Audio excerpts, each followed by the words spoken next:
지금 시각은 11시 30분입니다. KBS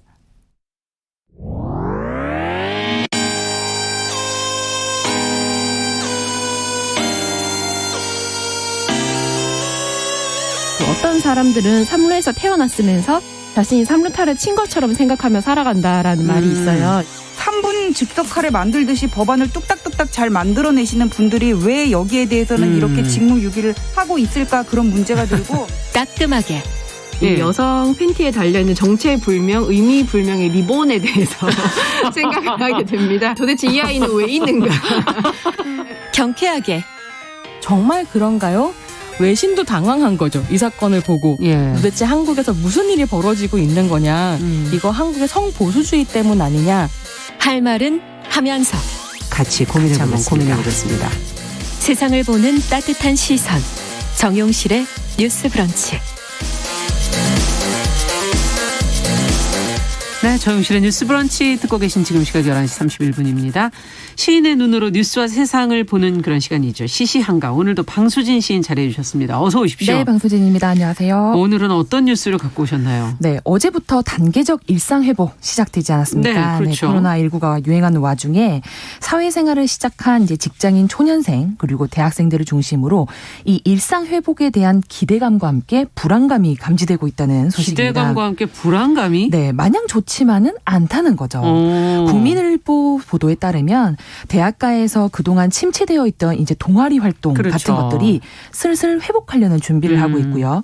11월 둘째 주를 목표로 뭐 탁구, 테니스, 농구 이런 등의 실외 스포츠, 대항전 같은 것이라든지 아니면 밴드 동아리 경연대회 같은 것들을 준비하고 있다고 합니다.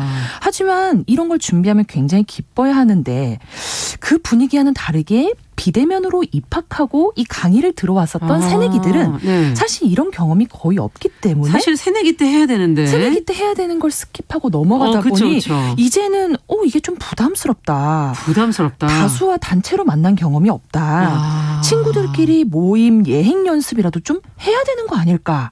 이런 모임을 얘기를 예행 연습을 해요? 왜냐하면 이제 부담스럽고 너무 낯설어서 참 기대 반 낯선 마음에 이제 걱정까지 있는 것이죠. 근데 또 반대로 직장인들은 걱정이 조금 더 많습니다. 출장과 대면 회의를 재개하는 등 이제 사내 방역 기준이 조금씩 완화되면서 그야말로 저녁이 없는 삶으로 또 돌아가는 것이 아니냐, 이런 달갑지 않은 목소리가 나오고 있는 건데요.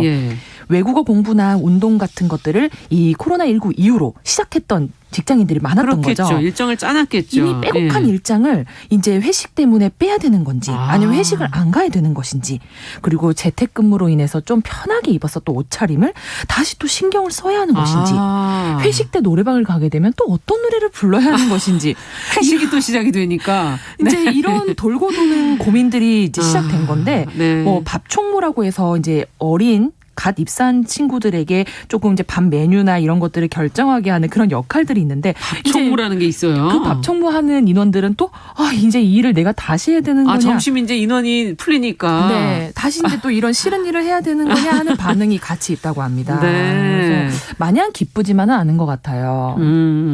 진짜 회식도 안 했지.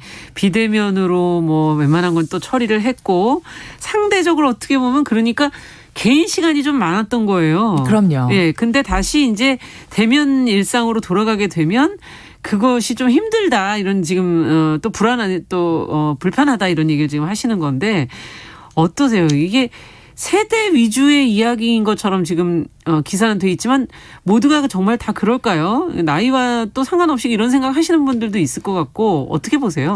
저는 이런 뉴스가 반갑기도 하면서도 사실 벌써 이런 생각을 좀 지울 수가 없었는데요. 저 같은 경우는 이제 코로나를 완전히 맞설 치료제 개발이 아직 나오지 않은 데에서 이제 확실한 면역이 사실 마스크 착용밖에 없는데, 그렇죠.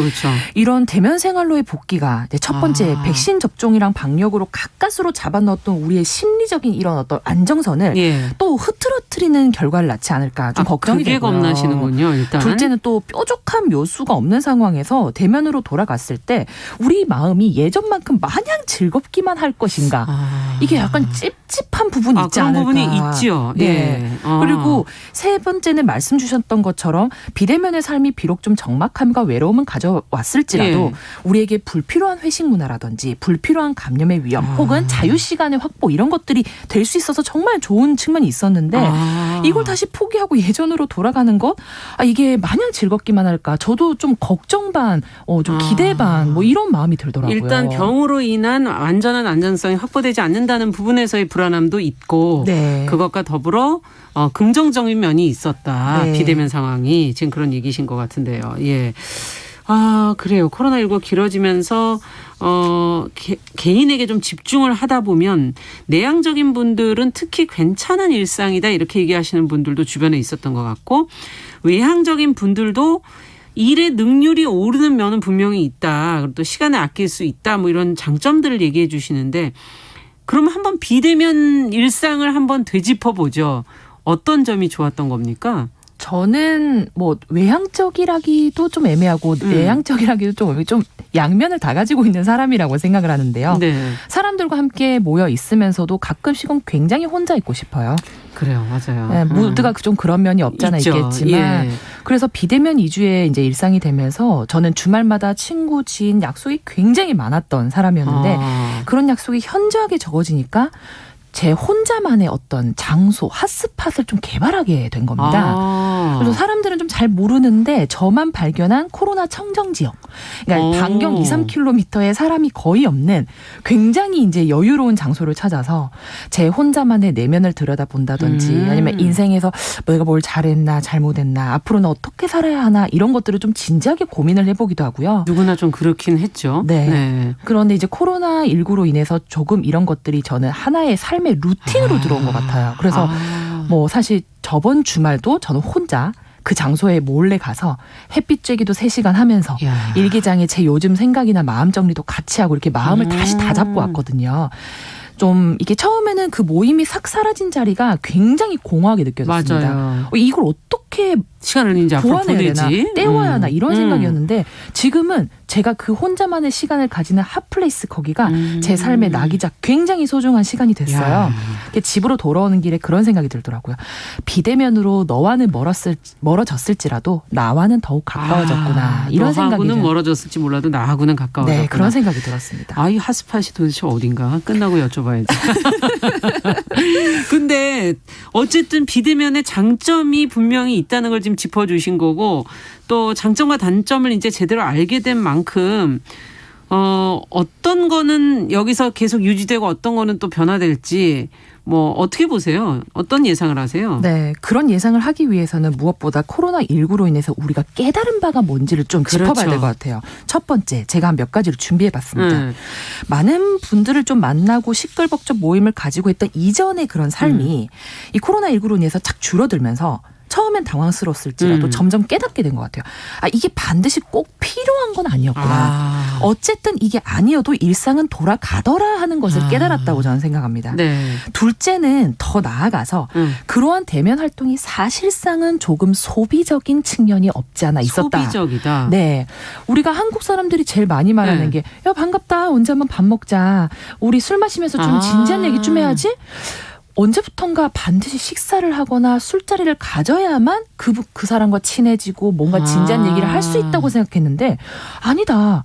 그걸 목적으로 가지고 있다면 우리가 뭐 온라인으로도 물론 할 수 그렇죠. 있고 전화로도 할 수 있고 사실 그런 행위가 조금 소비적이었구나 이런 생각을 했었던 너무 것 같아요. 그러네요. 듣고 보니까. 밥자리 술자리가 굉장히 즐겁고 순간적인 그런 감정을 느낄 수 있지만 아나운서님도 그런 생각 안 해보셨는지 모르겠어요. 돌아오는 길이 더욱 쓸쓸해요. 많은 분들과 함께 막 웃다가 집에 혼자 이렇게 있으면 와 이게 더 그렇죠. 공허하구나 이런 생각을 많이 했거든요. 셋째로 그렇다면 저희가 이제 반성해 보는 거죠. 우리가 앞으로 지향해야 될 관계 맺기는 그럼 어떤 식이 되어야 될까? 그렇죠. 내가 그리고 원하는 관계 맺기는 어떤 방식이 되어야 될까? 이 고민은 진짜 맞아요. 굉장히 건설적 질문이 하게 된다고 저는 보거든요. 예. 그래서 지금 당장은 이렇게 풀어졌으니까 단계적 일상 회복으로 사람들이 오프라인 만남을 굉장히 시도할 것 같아요. 하지만 이런 깨달음 때문에 이전과 같이 횟수가 굉장히 잦은 모임이라든지 당연시되었던 뭐 왁자지껄한 회식 문화 이런 것들은 서서히 지향하는 사회적 분위기가 만들어질 거라고 생각하고 네. 처음엔 좀 낯설어졌 없다고 생각했던 온라인 미팅, 온라인 회의, 심지어 온라인 뭐 술자리까지도 맞아요. 있으니까요. 이런 것들은 단점보다 좀 장점을 발견하기에 우리에게 좀 충분한 시간이었다고 봅니다. 그래서 이전에 코로나 이전의 시대가 좀 굉장히 강력하고 진득한 연결이었다면 지금은 좀 약하고 느슨해진 연대 혹은 동행의 개념으로. 그렇죠. 대신에 더 넓어졌죠. 그럼요. 네. 지금 어떤 관계를 맺어요? 원하는 관계 맺기는 무엇인가에 대한 근본적 질문을 하셨다는 얘기고. 그렇다면 지금 아까 직장인들 고민하고 이제 학생들 고민 얘기를 했는데 직장인들의 그 회식 문화도 좀 바뀌어야 될 것 같네요. 그러면. 맞습니다. 술 한잔하면서 우리 업무의 피로를 풀자. 뭐 업무 더 깊은 얘기를 해보자. 이런 말은 사실 이제 옛말이 돼야 될 것 같고요. 옛말이. 회식이 네. 좀 이렇게 은연중에 강요하는 이전의 분위기가 그런 게 있었다면 있었어요. 맞아요. 이제는 의무가 아닌 선택이 되어야 되고 아. 그리고 1, 2, 3차 우리 한국에 있는 굉장히 독특한 문화 예. 아니겠습니까? 요 차수 늘려가면서 오히려 다음 날의 근무 피로도를 높이는 맞아요. 이런 것들은 좀 사라지고요. 밥이면 밥, 술이면 술. 그리고 이전에 10시 통금 시간 저희 가졌지 않았습니까? 그거 수준에서 깔끔하게 해산하는 방식이 되지 않을까 해요. 저는 제안드리고 싶은 게 혁신적인 회사에서는 온라인 회식을 좀 저는 제안하거든요. 온라인 회식? 네, 온라인 예. 회식이라는 게 정말 장점이 많거든요. 어떻게 하면 저도 될까요? 딱 한 번 온라인 술자리를 가져본 적이 있는데 예. 첫 번째, 취해도 집에 갈 필요가 없어서 마음 놓고 술을 마실 수 있습니다. 집이니까. 두 번째, 먹고 싶은 음식을 제가 선정해서 먹을 수 있습니다. 세 번째는 주변 신경 쓸 필요도 없고 옷도 편하게 입고 할 수 있고요. 그리고 다 같이 함께 한다는 느낌은 또 받을 수 있고요. 예. 일석오조가 따로 없더라고요. 이야, 지금 뭐 헨젤과 그레텔님께서 11월 되니까 벌써 회식 날짜 공지됐다고. 앞서 너와는 멀어지었을 망정 나와는 가까워졌다는 그 멘트가 아주 멋지다는 부언까지 해주셨는데, 자, 어떻게 보시는지 이제 마스크를 완전히 벗는 날은 오긴 올까요? 저는 마스크를 완전히 벗기는 사실상 이제 어려워지지 않았나 생각이 듭니다. 뭐 여러 가지 감염의 위험도 있겠지만 저는 코로나19로 인해서 이제 대면 접촉이나 이런 것들이 삶의 불안 요소로 저는 자리 잡았다고 생각하거든요. 이제 저희가 배운 거죠. 아, 타인과의 어떤 직접적 접촉이 나로부터 어떤 질병의 가정 감염의 위험에 어떤 노출시키는 행위라는 걸 알았기 때문에 이제 타인 그리고 잘 모르는 사람과의 접촉이 내가 이만큼 이 사람을 신뢰할 수 있느냐의 문제까지 저는 갔다고 봅니다. 그래서 이 코로나19로 인해서 단단하고 높은 심리적 방어벽이 이미 세워졌기 때문에 사실상 어렵지 않나 보고요. 네. 그리고 조금 마스크를 끼면 더 예뻐 보인다는 느낌을 받고 좀 계속 나는 마스크를 쓰겠다 이러다 이런 분도 주의시군요. 계세요. 근데 뭐 저 같은 경우는 네. 다 전체로 봐야 매력적인 얼굴이라 저는 마스크는 벗어야겠다, 나는. 벗어야 되겠다 생각도 들고요. 자, 그럼 어떤 시를 같이 읽고 마무리를 해볼까요? 네, 예. 오늘은 김남조 시인의 좋은 것이라는 시의 일부를 좀 준비해봤는데요. 먼저 네. 살짝 낭독해드리고 말씀 나누겠습니다.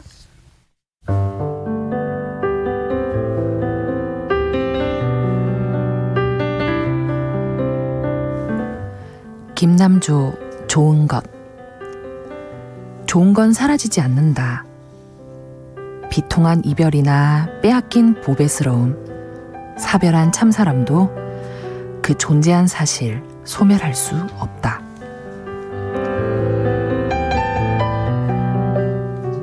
맞네요.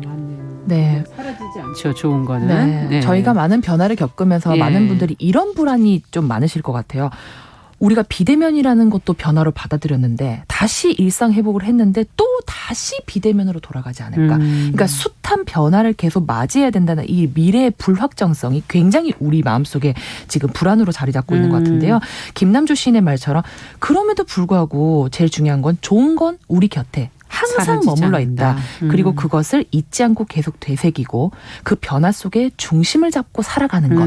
이것이 우리한테 가장 중요한 것이다. 그래서 뭐 말씀 주셨던 것처럼 뭐 탁상등이라든지 나를 따뜻하게 말해주는 잠자리 그리고 고백하는 사랑의 말까지 우리 주변에는 아직 너무 많은 아름다움이 있잖아요. 불확실한 미래와 불안으로 힘들어하는 우리에게 사실 가장 필요한 위로는 이런 우리 곁에 아직 존재하는 아름다운 좋은 것들을 발견하는 힘이 아닐까 싶습니다. 네.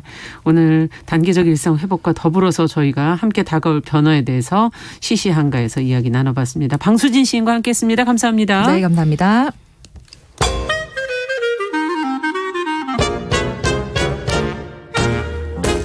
모두가 행복한 미래 정용실의 뉴스 브런치.